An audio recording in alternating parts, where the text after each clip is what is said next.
Hello, this is Jimbo from the YouTube channel Jimbo, South Dakota, and this is the Hog House Chronicles podcast. And I knew these guys were coming, but it's kind of a nice surprise. They agreed to get behind the mics and in front of the cameras. This is Jerry Grotjohn and his daughter Alli, and they are on a trip back from Colorado hauling a brand new horse. Oh, yeah. Oh, yeah. So we're going to start with you, sir, I'll say, because you were an officer in the Air Guard. But anyway, just whatever you want to say about where you were raised, how you grew up, how you came to be in the military, and what you did. Yeah, you bet. I grew up in Minnesota, so not far away from here, just a couple hours, and got into aviation in college after high school. I went up to the University of North Dakota in Grand Forks. There, my best friend who I met there was in the Air National Guard in North Dakota. So that was the first time I had heard of it. The Air Guard itself, I had previously the guy who got me involved in aviation was a Navy pilot, and he handed me survival gear actually that they had, old stuff that was decommissioned, and I remember like 4 boxes of granola that were crunched down into a single bar that you could eat or something like that, as far and some old 20 millimeter shells, and it got me interested in aviation. So I went to school out there, heard about the Guard from my best friend in college, and then started applying to fly places soon after college, right around the end as I was graduating. How many did you apply at before you got chosen? Oh, I think that's not an easy deal. Yeah, I think I sent out probably 7 applications. Out of those 7, I think I had three interviews or something like that. Mm-hmm. Yep. So ours probably was obviously the third one, and Yeah. then you got chosen. Yep, I got selected at Tulsa and South Dakota at the same time, but our goal was to be close to home, to family, which was Minnesota. So, Nice. yeah. Nice. Very cool. Yeah. Very cool. And you deployed as a F-16 fighter pilot multiple times? Yeah, we had 4 deployments during my time. One of them was stateside. The other 3 were South Korea and Jordan and Afghanistan. Mm-hmm. So, yeah. What'd you think of that? Yeah, it's a different way of life, going out to a far part of the world and figuring out how it works and then influencing what's happening there. So, yeah, it's exciting. It's a busy chapter, as you know. Yeah, very busy, because you also are in the airlines. Yeah, I've got some airline history before I started the Guard, and then now I'm working at Delta Airlines. It's been almost 10 years. Mm-hmm. So. Nice. It's nice to have that in your pocket already. Yep. Because when people are pilots in both places, it's so busy, amazingly busy. And because you are not flying the F-16 any longer, is that correct? Correct, yeah, all done. Yeah. That had to free up some time. Yeah. Especially some time to go to Colorado and pick up a horse. A Yeah. lot of time. Father-daughter trip, pretty cool. Yeah. Very cool. We've been looking forward to it for a long time, so. Yeah. So what did you, I'll say, like the best about flying the F-16, being in the military, general subjects? Yeah, the best part, honestly, I mean, the aircraft was amazing, but the best part was the people. So everywhere you go, you have an instant built-in family and friends, and with that, a lot of friendships that are going to last beyond the aircraft itself. Mm-hmm. The aircraft is cool. It was fun to do, but the friendships were the biggest part. So yeah, they're cool. Lifelong friends. Yep. So yeah, as you know, like you guys stopping through here. Yeah. We've had you out before a couple times, and little horse stuff, little food stuff, but the social time is what I enjoyed the most as well. Yeah. Yep.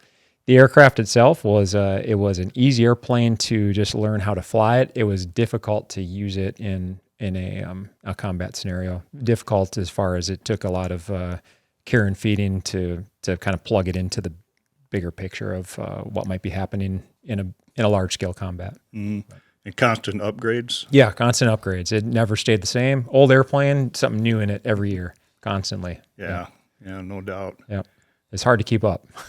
Yeah, and your wife Ann, maybe Yeah. fill us in about her a Yeah. little bit? Yeah. So Ann, And your family, the rest of the family? yep, you bet. Ann couldn't make it with on the trip. Actually, it was just the two of us. But yeah, so married now for 23 years, and we met at University of North Dakota. But she grew up as a missionary kid down in South America, blonde hair, blue eyed missionary kid from South America. But we met and got married. 3 kids now. Alli is the middle kid with an older sister who's also looking at missions work a little bit, Christian missions, and then my son Smith is a 7th grader. So, yeah, So you have 2. yeah, well, 3 altogether. Okay. I missed one. Oh, and then Alli. Alli's the middle The kid. middle. Okay, She what was gets the name of the forgetting. oldest one? Sorry. The oldest is Mara. Mara. Yep. Okay. Yep. Mara. Yep.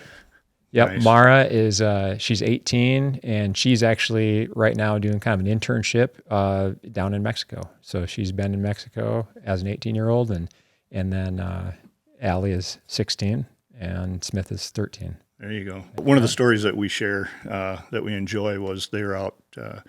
It was a little bit colder because I think there was winter coats on and stuff. But we had one of you 2 girls was sitting on one of the horses, just in the 3-sided shed. You know, we might have had some hay out there or whatever, but just one of you were sitting on one of the horses, and we were all standing out there. I think Smith maybe was in somebody's arms, but I just had my hand on the back of your coat. Was it you? That was her. Okay. That was her. Yep. And I think the story gets better as it goes, but the horse just kind of went away from us, you know, not like a jump run or anything, but I expected something anyway. So I just had your coat, and the horse just went right out from underneath you, and we're just sitting there holding you. Couldn't do that now. Yeah. Nope. Couldn't do that now. Like, my big surprise was when they came driving in with this 3-horse slant trailer. Is it a 3-horse? Yeah. Yeah. And tack room up front. And I didn't know it was just these 2. And I'm looking at who's driving in. I'm like, Ann's driving this truck? And then they pull up and open the door. And I ask, who's driving this? Because I'd seen that you were not Ann. I'm like, wow, 16 years old, driving the horse trailer, Yep. doing good with Dad right next to her. Pretty She's cool. been doing great all the way to and back from Colorado. So, yeah. Yeah, so we might go back and forth between the horse and military career. But, yeah, tell us about how you got interested in horses, and what did it take to get this decision made? Because I think 95% of the kids that want horses end up without Yeah. what you ended up with. So tell us For about sure. that. So, I mean, I've wanted a horse since the moment I saw one, probably. Probably started with you the first time. But I took lessons for a couple years here in Minnesota, or Sioux Falls in Minnesota. But then had to stop for other sports. Like, it just got too busy. Mom couldn't drive all 3 of us different places. But I mean, I have still always wanted to have a horse, and got into, like, one of my friends has a horse, and she's real plugged in with the horse community. So knew a bunch of people. She worked on this ranch down in Colorado, and the horse's owner actually died. She passed away, and her husband didn't want anything to do with horses, really. So he's selling the ranch and all the horses. So I got a great deal on her, and she's basically my dream horse. Like, I've got slideshows of horse pictures that I like copy and pasted off of YouTube, and or not YouTube, Google, and some of them look almost exactly like her. But Yeah, when we get done with this, you're on your way home. You have to send me a couple photos, and I'll put those up Sure. on the deal here. So, yeah, just describe the horse. She's a little bit unique. Oh yeah, so she's a gypsy vanner. So she's kind of a bit like a draft horse, but she's short for a draft horse. She's not too tall, but very, very big boned, wide set. She's got beautiful feathered hooves, and she's all black and white and gorgeous. I love her. It's probably one of the widest, sturdiest, Yeah, kind of stocky. thick, stocky horses I've ever seen, but really beautiful. Yeah. Really strong. Yeah, I like horses with a big chest. It just Oh yeah. looks solid, feels solid. Yeah. She's beautiful. Beauty. Yeah. So you're going to get home this evening a little bit later now that we're doing this, but I appreciate it. Like Sure. I said, you'll have to call Ann and let her know. Yeah, that's okay. But Yeah, so you're going to ride tomorrow? Is that how fast it's going to go? We'll see. I mean, as soon as I can, but she's a bit nervous from the trailer. We might have traumatized her, but so we'll see once she gets settled down because I don't want to ride a spooked horse. Yeah, so I halfway wondered when I asked that question what kind of answer you give, and you gave exactly what I thought. Yeah. You answered that like a horse person would answer that. You know, you're not just thinking of yourself. You're not just hopping on a horse that, because you said it probably hasn't had hardly any trailer rides, and it's 14. Right. Yeah. Yeah. Yeah. Yep. She spent her life out in Colorado in the mountains. So Yeah. Wow. yep. She was a trail horse, but it's been a while since they were using yeah. her regularly. She's Yeah. all chunky right now. What a very great, safe horse for Yeah. you to have. But like I said, you've got the horse sense to know that you need to let her settle down. And you said another horse is showing up maybe tomorrow or the next day? That's my friend's horse. So the friend who got me or showed us this horse, she's got one of the best horses I've ever ridden. Her name's Dally, and she's awesome. Mm-hmm. Now, while your parents were making the choice on this, weren't you learning about horses? Were you getting horse lessons? Tell us about what you did to prep Well, I to took prove yourself. horse lessons for 5 years, and I've watched some other people's horses. I got to house sit over Thanksgiving break this year, and there was 4 horses, 2 barn cats, and then an indoor cat and an indoor dog, and got to watch them for a weekend or a little over half a week or something, and it's just so fun. I mean, horse chores are supposed to deter you from the horses, but I'm I'll sit out all day and do horse chores just to be by the horse. I don't care. Mm-hmm. They have a certain smell to them, and it also depends on the season. Also, you've probably noticed that. Oh yeah, I think it smells. I mean, unpopular opinion, but I think it smells good. Yeah, the actual horse smell. I love it. Yeah. I really do. And when they have the short hair in the summer, it's a little bit different. Now, the messiest part is what's coming up here because she has a lot of hair on her. But you noticed when I was petting her on the rear because she's still in the trailer, hair was coming off already. Yeah. So a lot of grooming, a lot of dirt. That'll be all around you. And you gonna wear a cowboy hat or not? We'll see if I can get one. I still got a lot of stuff I need to get for this. Well, you're paying for this horse, is what I heard. Yes, I am, and I don't know how, but somehow I got in the babysitting business. I never advertised myself or anything, but someday someone's just like, "Hey, do you watch kids?" And I was like, "Well, guess so. Might as well." And then she must have told someone else, and soon I got babysitting jobs all the time. So that definitely helps. And then I got another job to help pay for it. So Okay, so I'm hearing you have probably earned a down payment, but you have a loan guy over here? well, Or have you earned enough to pay for this horse already? I've paid for her already, but Nice. I didn't buy the trailer. The trailer got help with. So I mean, you're 16 years old. You Yeah. earned enough to buy your horse already. And horses Yes. aren't cheap, especially nowadays. no, Yep. but I mean, well, we got a good deal on her because the husband of her owner who passed, he's not a big horse person. He's just well, find a good family or something, and so I got a good deal. That's which the way helps. it's supposed to go. Yeah. though. You know, a guy like that, tragedy, lost his wife. He doesn't have the same interests. He knows that the animals need to go to a good home. Yeah.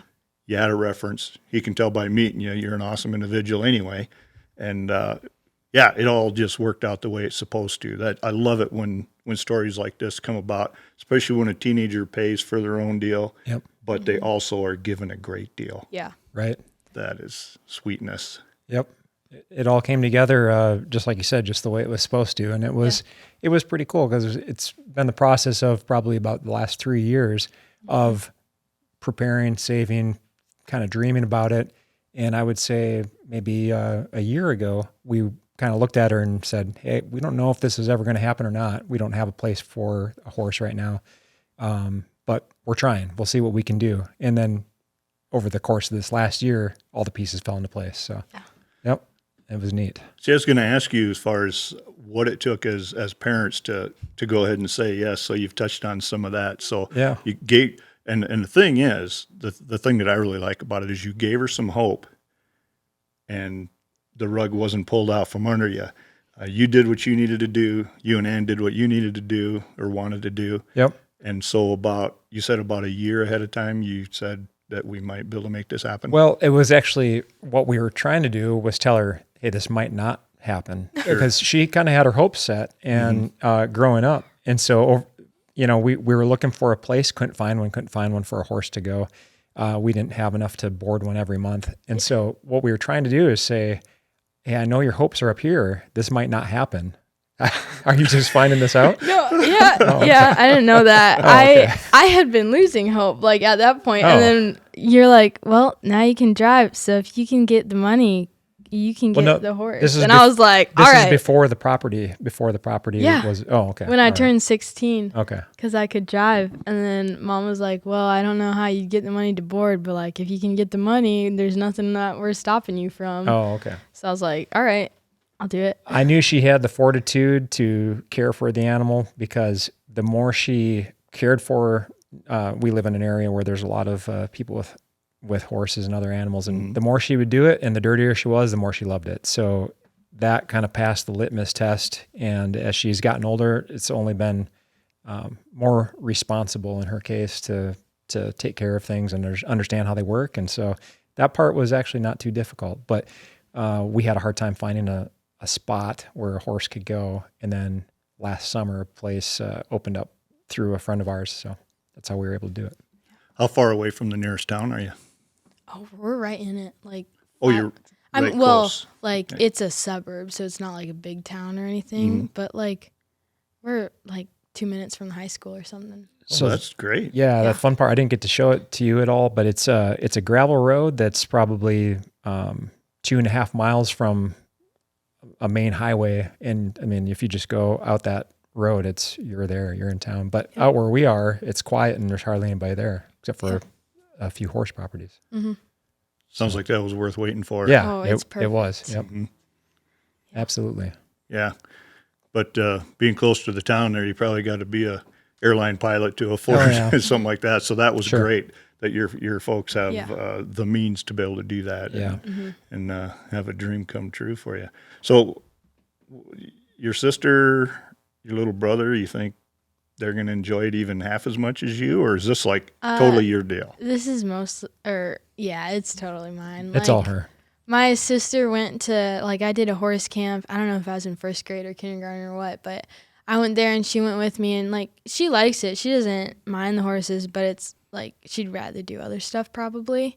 And well, luckily the property has like a big forest and creek in the background, so Smith will love that, but he's not, like, he doesn't hate, neither of them hate the horses, but it's just like not their thing. Mm-hmm. So all my thing. She's been the driving force behind it. Yeah. Yep. Yeah. But we enjoy it too. So it's been a group activity, but it's mostly her. She's leading the way. So when you leave here, are you going to be the one in the driver's seat again too, or we'll see. We take turns. We trade off. probably the closer you get to home, Dad might be taking over. Is there much traffic near where you're at, or will you come in from the south? Are you like in the south side? Coming in from the south, yeah. It's not too bad the direction we go. Mm-hmm. So Highway 169, which isn't bad. Mm-hmm. But Dad will probably drive at the end just to like park the trailer and everything. Sure. Yeah, it's a nice trailer. It's good you found a deal on that as well, because that is really hard to find a good used trailer. It was. Mm-hmm. It took a while.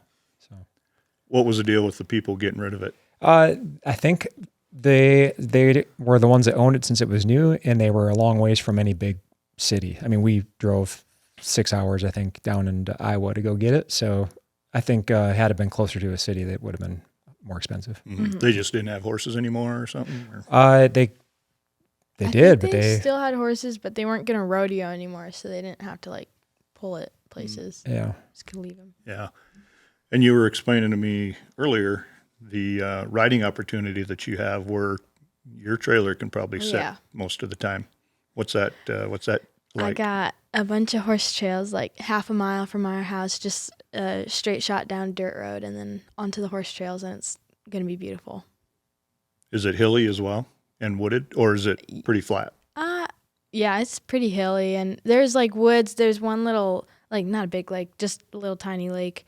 I don't know if it can even be considered a lake, but it goes around that and goes through a couple different places, but it's I don't know, rolling hills. It reminded me of a smaller version of Newton Hills. It's because that's my only other, I guess, trail experience, but it's kind Yeah. of like that. That's what I was going to ask, because you've done land survival training with Yeah. us over here. Yep. For those of you that don't know, I was in aircrew flight equipment, so my shop took care of the helmet, mask, G-suits, pack survival kits, parachutes, and assisted with survival training. So right when Jerry got into the unit, we got to know him right away pretty well, but we did the training over there, so it's very similar to Newton Hills, you said? It reminds me of it. Yeah. Yep. Maybe a little different type of trees or something. Yeah. Yeah. It's probably not as many, not quite as thick of woods, but yeah, beautiful area. Yeah.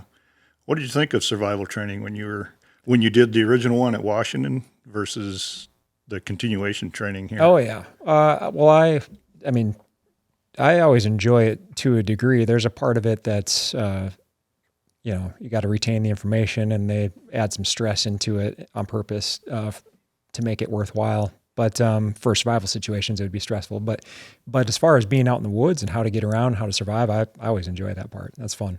Were you a hunter and or outdoorsman before you went in the Air Force? Not real hardcore. I've done a little bit of hunting, just some birds mainly, and I always just liked being outside. Yes, I'd be outside any day I can. Mm-hmm. Yep. How about Ann? Growing up doing missions and stuff, she probably spent a lot of time outside. What's she like as she got older? Yeah, she enjoys it. She's adventurous, willing to kind of try everything, and doesn't usually. I can think of a few hikes that we've been on where we were probably in over our heads, but it didn't bother her. So usually I was the one trying to figure out if we were going to spend the night out in the woods somewhere because we were lost or not. But she always was along for the ride and had fun. So yeah. Yep. Yeah. Well, she's just a sweet lady, and I just can imagine her keeping a cool head through almost any situation. Yeah. Yep. And you guys definitely have a lot of faith in your family. That helps. Yeah. With that calmness and the mindfulness and whatever you're doing. So that's pretty cool. Yeah.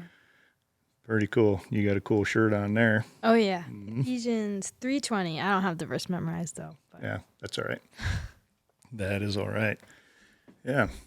So we're kind of skipping around a little bit. I'm trying to, it's a lot of the podcasts are definitely military based, and we get in pretty deep, but wow, what an exciting time for you right now. So we got into the horse stuff it's big fun. time. We got an exciting trip down and back. All kinds of stuff. Yeah. Tell them what happened yesterday. Yesterday, we witnessed a high-speed car chase, and a guy drove by us on the side of the shoulder. We witnessed it from the middle of it. Oh yeah. For a moment. Yep. And then a bunch of police, 7 or 8 police drove by or something, but the guy was cruising. It was pretty crazy. And then we saw him get taken off the side of the road. Well, we saw him after he was taken off the side of the road. I don't know what he did, but an SUV blew by us on the shoulder and made our hearts jump because we weren't watching for it. And Is this on the interstate? On the interstate. So we were already going 70, and it flew by us like we were standing still. And then as we looked at each other to try and understand what was going on, then a couple cop cars came by on the other side, flew by on the pursuit after him. Yep. And then over the next few minutes, another train of cop cars all on their way to go get him. So we saw them half hour later on the opposite side of the interstate. They crossed through the median over the other lanes, and they were stopped in the grass. Yeah, so they got him. Yep. There's nowhere to go at that point. Yeah, that's just it. I mean, I think of these high-speed chases, and then the old adage that you're not going to outrun radio waves. No, you are not. You knew it was going to end. Somehow. We were just thinking, boy, I hope it doesn't get desperate and turn into something worse. So yeah, you just, especially innocent bystanders, getting hurt. Those crazy guys and speeding like that. And this was in Colorado. You said, in Colorado. Right? Yep. Yeah. So hopefully some of that legal weed wasn't in his system as well, or things that are worse. But that's the scariest part. Yep. But yeah, another lesson on what can be happening around you while you're driving a horse trailer. Huh? Oh yeah, and that was the first time we ever driven a horse in a horse trailer too. So that was a bit interesting. Stormy weather on the way out. Yep. What went on with that? there was a bit of a blizzard that we drove through, and just bad weather in general. I mean, the blizzard started almost when we were done driving, but we were sleeping in the gooseneck of the trailer. There's just like a mattress and you can lay out, but it was cold. We slept in a blizzard overnight. That was It started interesting. snowing before we finished our drive up, and we came through the country to a big lit up truck stop, and it was snowing hard at that point, and the wind was howling. So we said, all right, that's it for the night. We can use the restroom and then go to bed. And the wind was enough just to shake the whole trailer all night long. And we woke up pretty early because we were cold. And the semi next to us was making some weird noise or something. Yeah. And that's a stock trailer on the back, but the front tack room, is that all smooth side? Yes. So you didn't have wind blowing through that? Oh, thankfully no. Yeah. Yeah, it's closed off, but Okay. yeah, that part we would have been in the pickup truck for sure. We would not have been out there. Yeah. We had some good sleeping bags, but it Yeah. wasn't enough to fight off the metal getting cold. No. Yeah. Yeah. Well, being able to lay flat, but being a little cold is, you maybe get a little more sleep than not being able to lay flat, you know. Yeah, I've that's tried what we to were sleep trying in a for. pickup a couple times. And, Yeah. yeah. That's what we were trying. Doesn't work that good. So, Yep. yeah. So what did you think growing up, the daughter of F-16 fighter pilot? I mean, growing up in it, like, you don't think too much about it. It's just normal. Like, that's what I grew up with. Like, and it's funny because Dad would be gone, like, days at a time and then come back and then have, like, a free day or something. And it was funny because then I realized all my friends have their dad at night and in the morning or something, and he's gone during the day. And I think one time Dad had, like, an airline trip, and it was, like, out and back, and somehow he made it back in the same day. And I was like, what? Like, why are you back here already? What are you doing funny. home? Yeah, what are you doing here? But I mean, I've always enjoyed it. I know it's like it's hard on a lot of other kids who like don't have their dad or their mom, whoever it is, around, but I made it. My mom's nice, so. Mm-hmm. Yeah. Yeah. Some pretty cool parents. Yeah. Yeah. And I grew up a little bit similar. It wasn't military, but my natural dad died 6 months before I was born. But a couple years later, 2.5 years later, my mom married a guy from South Dakota. So I was originally from Wisconsin. That's how I came to South Dakota when I was 2.5 years old. But he worked for the Milwaukee Railroad, so most of the latter part of his career, he would be gone all week long. So he'd leave on Sunday, get back on Friday, kind of thing. But it just stayed with that. And I had 3 siblings with that situation. But yeah, mom made it through. But so what did you think? Was it special for you to be able to get up close to the fighter jets, or you were so young growing up with it, it was just kind of old hat? Well, I mean, yeah, I liked it. It's always cool to like see them. Yeah, certainly you don't really realize that it's special until maybe after it's gone. Like, Dad doesn't really work at the military now, so I'm not in it as much. But like standing out, sending them off on a deployment, and you get to stand like a couple feet from the runway right as they're flying by, and it just makes your heart shake. And it's crazy because I'll go to like a concert or something, and people are like, it's so loud. And I'm like, you should be by an F-16 taking off. Yeah. And all of us kids would like challenge each other not to wear earplugs or plug our ears or something. So something stupid, but it's fun. So since she was a baby, I mean, she was just around it constantly. So I don't think you and your brother and sister knew anything different. No, we you know, didn't. it was strange not to hear jets flying around Yeah. most of our life. So And like at recess, sometimes we'd see like the jets fly by and be like, that's my dad. they that's were their awesome. school was right underneath the pattern in Sioux Falls. Yeah. So we would overfly it just by nature of where we were. Yeah. Did you have kids react to that? Like, hey, that's cool, or Well, some just didn't really I care? don't know if I actually said it out loud. Oh, But okay. I just stare at them and be like, that's my dad. Or like a different time in 6th grade or something, we had, or 7th grade, we had like a history project, and this kid was doing research on like fighter jets or something, and he had a picture of an F-16 pulled up, and like in my brain I was like, my dad does that, but I didn't say anything. Yeah. Kept it your secret, huh? Yeah. Yeah. Well, you know, you don't want to be boasting or whatever Yeah. either, you know. And And but it is a pretty cool thing. It's unusual kind of deal. So is that something you dreamt of ever since you were a kid? Yeah. So that other man that I told you about who gave me some of his old survival equipment, he kind of put that little bit of fire in my heart. I was a young kid. I was probably in elementary at that point. And I mean, my room was just plastered with pictures of fighter aircraft. So it was there. That dream was there. It just took a long time to figure out how to get to the goal. So yeah, I ended up going to school for commercial flying first, and then changed after that. I didn't have anybody with military or aviation experience close to me, so kind of had to figure it out as I went. And that friend in college, he kind of helped line up the steps for me. So. Right. I've had a lot of help along the way. Obviously, a lot of people that poured into my life and helped me figure it out. Yeah. So it's been fun. Right. And this can be a touchy subject, but I'm going to go ahead and ask you anyway. You can answer or not answer. Knowing that you people are very strong in your faith, I've always admired your family for that. How did that work, in your brain with fighter pilot, protecting your country, killing people, killing bad guys, not saying that you did or didn't, but I'm just kind of curious on how does a person of faith walk through their mind on all those scenarios? Yeah, yeah.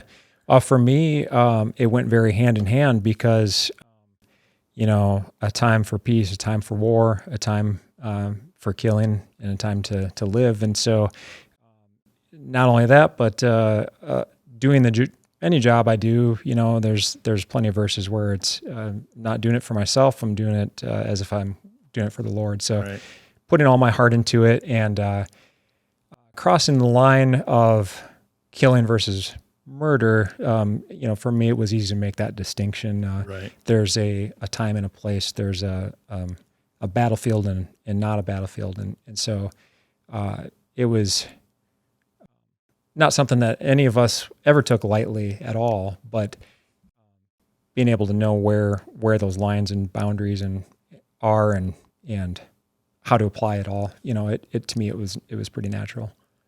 Good.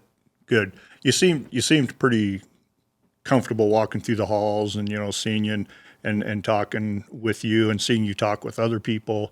I never got a sense ever that it bothered you, at all, as far as, in a bad way or that it affected your flying in any way or anything. So, it was always something that you took to heart. I mean, it's never, I talked to my son about that a lot. It's never a small thing to imagine or talk about or even discuss inflicting harm on another person.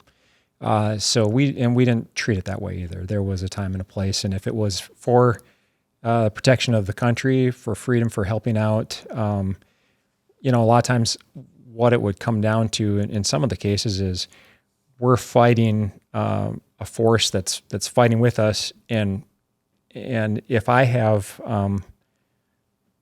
my friends and my family who are outside the wire on the ground, in a dangerous place, and it's going to come down to either they're going to get hurt or the ones fighting them are going to get hurt. I'm going to protect my friends' family. So, that's sometimes kind of how it would boil down, I guess, to the smallest decision, I guess. Right. Yeah. Very cool. I love the way you explained all that. Sure. And I hope that other Christians out there that fly jets can deal with it in the same way and interpret things that way. Yeah. Now, on a lighter note, this is a month of March. Yeah. What do fighter pilots do in the month of March? Well, normally we would have a terrific mustache march. Do you start before March, or is it a 1 March, go, everybody stop shaving and grows your mustache? So it's supposed to be you start on 1 March. You shave, I guess, the morning of or the day prior to March starting, but it was always advantageous for me to start early. I would just February or whenever, January, let it go and take whatever heat. Sometimes I couldn't win the competition because I had cheated. But that's the only reason you couldn't win the competition, because I always described you as you can grow a beard by sneezing. Yeah. And looking at you right now, I'm just like, he probably only shaved like 4 hours ago, and he's Right, got yeah, all this. yeah. You always look Yeah. great in the mustache, nice and thick. Yeah, I always love it. I have a good time with Mustache March. Typically, my wife gives me a hard time about it, but it's fun.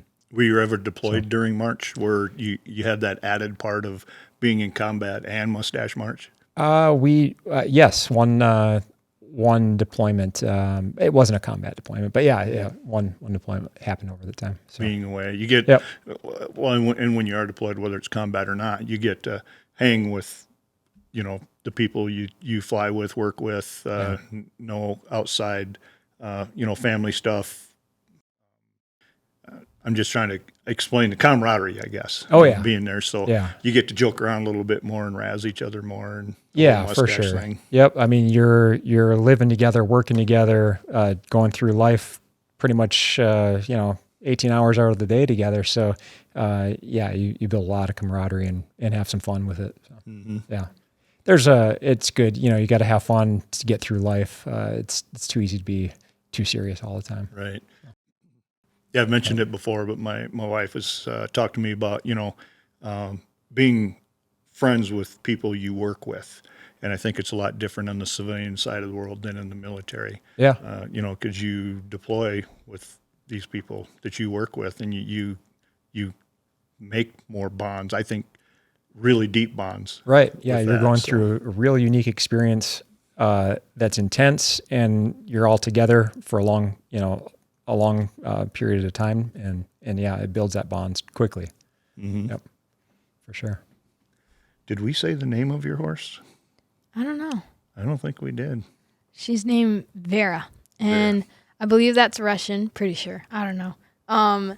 For faithful, because I don't know if I said this, but about since I saw the horse, I wanted it, and I'm sure I prayed to God 1,000 times for a horse, and he was faithful, and now I got one. So, if it was his will, but There you go. yeah, it was his will, thankfully. Yeah. So now I got one. So, you guys got to drive home yet today, don't you? Yep. We got one stretch left. I think we can make it with a full tank of gas. So Yeah. 4.5 hours or so. yeah. You're way south of the cities. Yep. We're about 30 miles south of kind of the heart of the city there. Sure. So if you go south from us, it's all farms and ranches. If you go north, it's into the town. Mm-hmm. Yeah. Well, I think with you having to be close to the airport and stuff, I think you got the best of both worlds on the place you found, Yeah. We're Did. very fortunate. and able to have a horse. And that horse, perfect. you've got another one coming, because you don't want to have just a single horse, but you're going to board some. Or you got how many other horses maybe you're going to be living with, Vera? Just one for now, but both the friend who got us this horse, that's who we're boarding her horse, and both her and us are like, if we found another horse, we'd buy it. So, if we could, but so who knows? 2 to 4 horses. So you do have room for like up to 4 horses. Yeah. Yeah. 4 would Yeah. be pretty maxed out. 3 would be about ideal. So So do you have to feed bales year round then, Yeah. even with 1 or 2? Yeah. The grass there, it's fine, but it's not great. And it's been real dry. I don't know if it's all Minnesota or right where we live, but the water level's going down and plants are suffering a little bit. Mm-hmm. So Yeah. then we just end up with the hay bales. Well, you're a young lady that seems like she knows what she wants. So, what have you been thinking about for after high school? Yeah, so I'm in a dual credit enrollment program that is in Minnesota. I know there's like other ones in different states, but this one's specifically in Minnesota. So I'm going to graduate from high school, and within 6 months to a year, I'll have an AA degree in business. And the long term, I don't know how long this will take, but I got time to figure it out. I want to start a ranch or a long-term like recovery facility that helps people who have been in human trafficking. And I think horses, I've heard and I've seen horses are empaths, and they really reflect like what you feel and help people figure out their emotions and just things that they've gone through that it's like really traumatic. So I love horses, so I'd take care of the horses and find someone to partner with me and do like the therapy or psychological side of it, and hopefully help a lot of people with that. Yeah, because you have a friend whose wife is got experience with that, I believe. Yeah. Yeah. Yep. And I don't remember the name of it, but River Rock Ranch, okay. I think. And there's another one years ago, the first one I ever heard about that does this, because it really caught on. Yeah. And it makes sense, and it's true. I totally believe in it. Just the way horses are and their senses. But it is out in Bend, Oregon, and I've read the book years ago. Was it Rising Hope or something? Hope Rising, Hope maybe? Rising? Hope Rising. That does sound right. Yeah. I figured you'd probably already read that book or I haven't read heard it, of but it. someone just recommended it to me, so I'm about to read it. Yeah. Yep. So a lot of people have emulated what they built, and it wasn't easy. Yeah. But you'll be tough enough to see it through Yep. on what your hopes and dreams are. Pretty sweet. It's exciting, and I mean, that's a long time coming. I don't know how entirely you get into that, but I'm hoping to learn. So maybe over the next couple of years after I get my degree, I might be traveling around with Vera in a trailer and stopping at different places and interning for a while or something, just to help get it all figured out. Well, you've already proven that you can set a bigger goal, which takes setting smaller goals before that. So you've already demonstrated you can do that. Have you bought your saddle yet? Yes, I do. Or yes, I have. Western or English? It's Western, but Yes. I Just took kidding. a lot of English lessons, and I really, really, really wanted to get into jumping.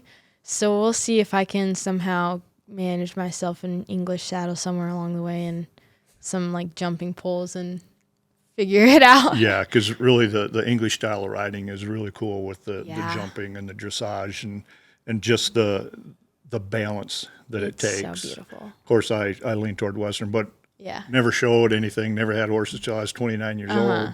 And, that was 31 years ago, I finally got horses for me. So you're well on your way to reaching your goals much sooner than I did. So Yeah, Western English. I'm not a master of riding in any way, but I have a basic understanding of both and can manage on both. So I'd say that sets me up pretty well for whatever I need, which is good. when do you think your dad's going to ask to ride the horse for the first time? Is he going to ask? I don't know. I think so. Does he have the want? I don't know. Do you? know? I think he'd be interested in it, but I don't know if he'd want to do it a ton. Thanks for asking. I'd love to. Oh, yeah. Sounds great. No,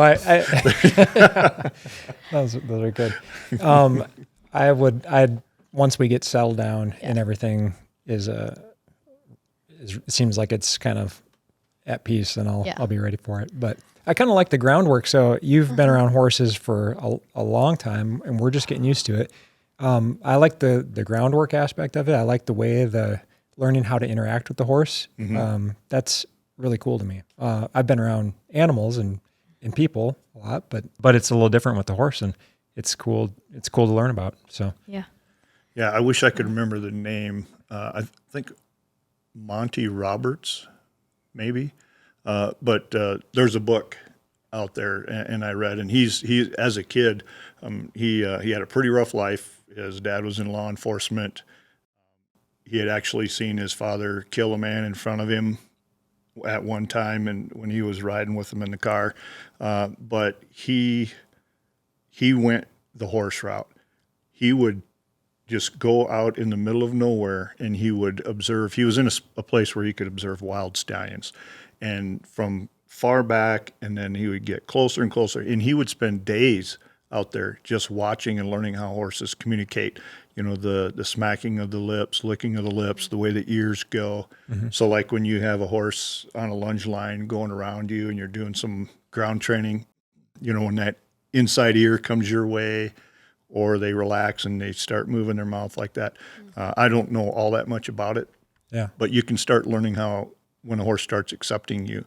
sure. Especially if you turn your back and either stay there or walk away, and then they come up behind you and touch you on the shoulder with their muzzle. Pretty cool. Yeah. Pretty cool feeling. So, Yep. yeah, with you flying around, you can read some books or what have Yeah, you when for you're sure. sitting in the motel rooms. But No, I'll learn. It will take. It might. There's a lot to it, and it's a lot of subtle things. It's not obvious, but yeah. But I'll learn. yeah, well, the more you're around it, the more obvious it gets. Sure. And I think you did very well in finding a perfect horse for a young daughter to start out with. Yeah. Sometimes those horses end up teaching you. Yeah, I'm sure she will teach us a bunch.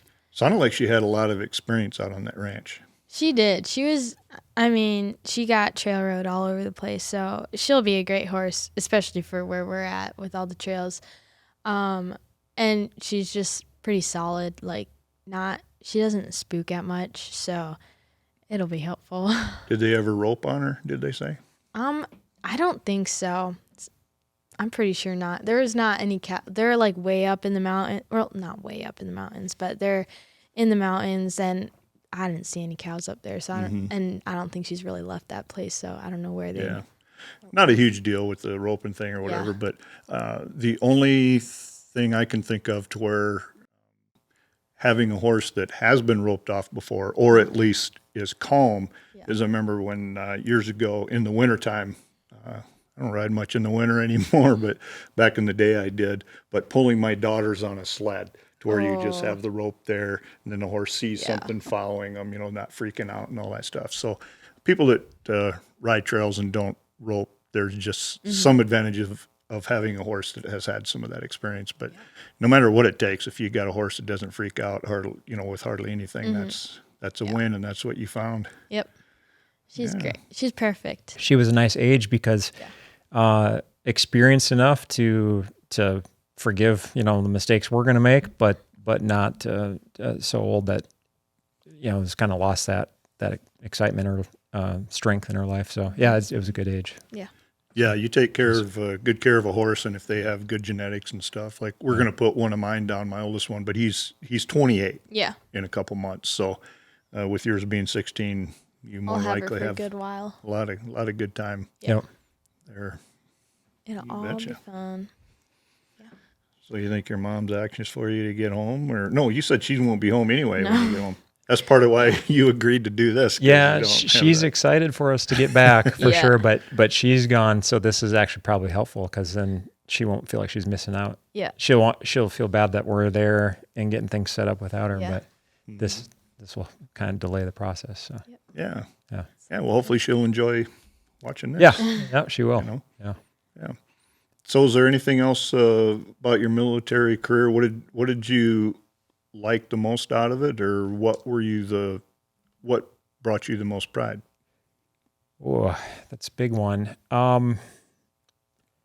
There's a lot of things. We all look for purposes and motivations in life and reasons to feel like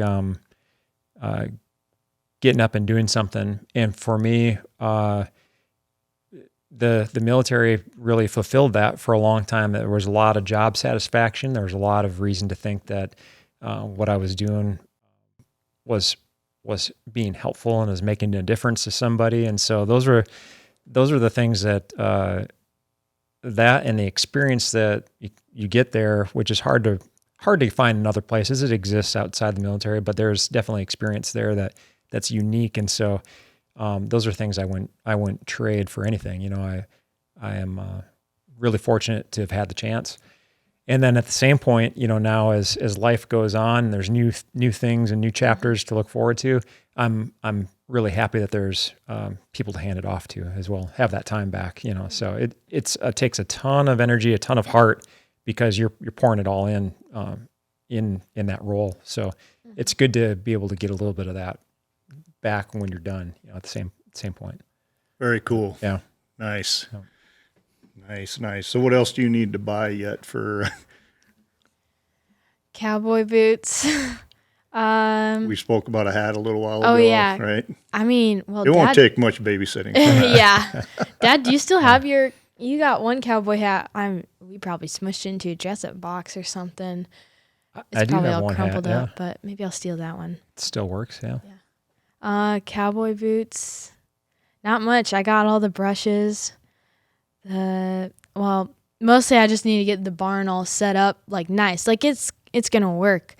But like there's a tack room or something, but it doesn't, no like posts or anything. So I need a place to like set up the saddle or something permanently and all the bridles and halters and things.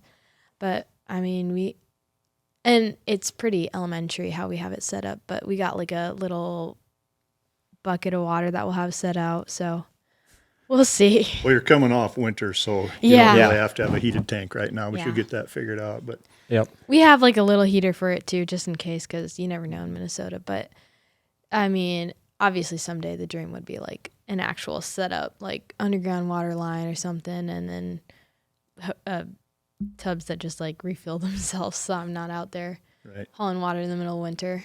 Mm-hmm. But At least the first few years, it's going to be yeah, hauling water out and having a tank heater. So it's okay though. Yeah. I'll do that. Oh yeah. I don't mind. Yep. Well, if it's got a heater, then, you know, at least you just have to keep Yeah. filling it. Yeah. You're not Yep. pounding ice out of it. Oh yeah. So there's one subject I didn't hear you talk about, and some people are real diehard this way and some aren't and all that. Have you talked about like helmet? Oh, I mean, I have a helmet. Do you? I don't know if, like, I don't love wearing it. I mean, nobody does. I hear so many people who are just like, well, it's just like a helmet, and if you can just wear that and then protect your brain. But like, I go skiing and I don't wear a helmet. My mom's trying to convince me to, but I don't have it, and I don't need it. Maybe personally, but- maybe there could be one that your friend could lend you. So maybe your first dozen rides Yeah. on the horse. Maybe Yeah, wear it, well- and then after that, make your Yeah. decisions. So I have a helmet, and I'm sure I'll wear it at some point or the other, but I don't love wearing it, especially in the like hot summer and your hair gets all sweaty and you're like, Right. Well, for basic trail riding, you know, like I talk to people that I take riding over here at Newton Hills, and my horses have been through there like 700 times, you know, kind of thing. So, and I've sent couples out that, you know, aren't really versed on the horse, but I know my horses are good. So when I send them out the north side, I say every time you get to an intersection, bear right. So I know that takes them around the entire perimeter of that. But I don't have helmets for them and Yeah. stuff, but I know that those horses aren't going to spook. Yeah. There's deer out there, you know, that move around and jump up a little bit. But point being, you got good rider, yeah. good solid horse, familiar place to ride. You know, something can always happen, but Yeah. I mean, and I've gone trail riding. It's always been with like another person, so that obviously makes a difference. But I didn't wear helmets then, and as long as I'm not required to and I feel comfortable, like if I felt like Vera was nervous or something, or sure. I don't know, then maybe I'd wear a helmet. But she's very calm, and if I just stay calm on her, not much is gonna happen. But you did bring up another part of it, the riding alone portion, Yeah. because you'll probably have a lot of riding alone. But like I said, you get your first 4 weeks with you and that horse. It's a beautiful spring. Hopefully it's Oh, yeah. springing even more now after this little cold snap. But yeah, you guys are going to get very comfortable with each other. And I think you made a very great choice on the horse. You're confident enough. You've learned enough. I think you're off to having a great last couple of years of high school. Yeah. And I got some friends around who if they have a free day or something, I can be like, hey, do you want to bring your horse over? Or if someday we have another horse, I can be like, well, I got one. So if you want to come trail riding, that would work great. But other than that, yeah, it'd mostly be me and Vera out or whoever's around. Yeah. Well, same with your dad if your dad rides. Yeah. And I can't think of anything that's more relaxing for a person that has a very busy schedule to be able to just get on a horse and just slowly walk through a nice hilly wooded area and decompress. I think you'll probably take to that. Oh yeah. You know, the solitude and Yeah. you know, you're not going 80 miles an hour down an interstate or 400 miles an hour through the air. Perfect. You can just Yeah. step at a time. Yep. And That sounds great. Yeah. I remember taking some of the fighter pilots for rides over there, and, you know, we're just walking real slow, and there's a couple trees where they had broken off, but it kind of made a natural bowl underneath. and full of water. So we're kind of like doing a survival lesson there. So, hey, you see any water sources around here? And he was like, yeah, there's a big old bowl of water right here, you know. So we had a little fun with that. But it's just so relaxing. I think you'll enjoy it. Yeah, yeah. I look forward to that. Okay. Well, I'm sensing that truck needs to get the key turned and start heading out. Probably. All right. Well, thanks for stopping by. I mean, you talked about friendships that are lasting and stuff, and I wasn't sure how far out of the way this was going to be, but you were adamant about stopping by, showing me your first horse. So just that meant a lot. Yeah, to me. I don't really know. Did. I don't know if we would be hauling a horse home if it weren't for you in our life. Honestly, that was not something that was small. That was a big deal. So I appreciate that. Yeah. Glad I could help. Yeah. So anyway, thank you for your service also. Yeah, and likewise. And you have a lot of fun with that horse, and share with your Thank brothers you. and sisters if they make the turn and want to do that themselves also. Yeah. So all right. Well, thanks again. Yeah, And thanks for having us. Thanks for listening. Take care.